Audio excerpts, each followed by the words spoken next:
வெளியில் வந்து பார்த்தா தொட்டியிலேருந்து மண்ணெல்லாம் வெளியில் தள்ளிகிட்ருக்கு.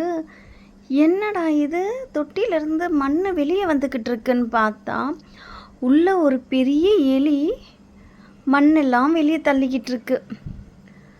கொஞ்சம் கூட அதுக்கு பயம் இல்லை பாருங்களேன், நான் பார்க்குறேன்னு.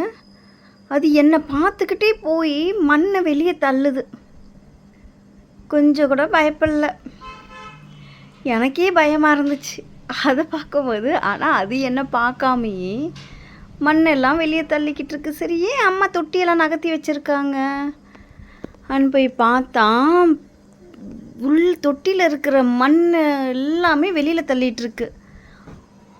எல்லா மண்ணும் வெளியில் இருக்குது. அப்புறம் தொட்டியில் என்ன மண் இருக்கும்? போய் பார்த்தா திரும்பவும் அதுதாங்க பண்ணுது. கொஞ்சம் கூட பயமே இல்லாமல் திரும்ப என்னை பார்த்துக்கிட்டே மண்ணை வந்து வெளியே தள்ளுது. நானும் ஃப்ளாஷ் அடித்து பார்த்தாலும் அது வேலையே பார்த்துக்கிட்டு இருக்கு.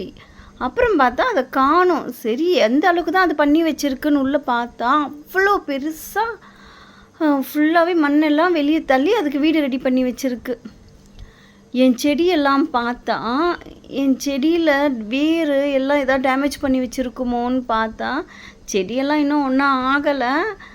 அதனால் எல்லா செடியும் பார்த்துக்கிட்டே வந்தேன். நம்ம செடிக்கு ஏதாவது கடிச்சு வச்சுருக்கா மேலேன்னு சொல்லிட்டு பார்த்தா அம்மாவுக்கு வாரத்தில் ஒரு நாளாவது அந்த பிரண்டை துவையல் செஞ்சு வைப்பேன். அதுக்காகவே பிரண்டைக்கு ஏதாவது ஆச்சோன்னு பார்த்தா பிரண்டையும் நல்லா தான் இருக்குது.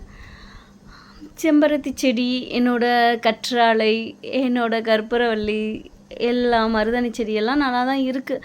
இன்னும் அதுக்கு எதுவுமே டேமேஜ் ஆகலை. பட் இந்த எலி ஏதாவது பண்ணுறதுக்கு எனக்கு ஏதாவது ஒரு டிப்ஸ் இருந்தால் சொல்லுங்கள். ஏதாவது அதை விரட்ட என்ன பண்ணலாம்? என்ன பண்ணாலும் போக மாட்டேங்குது.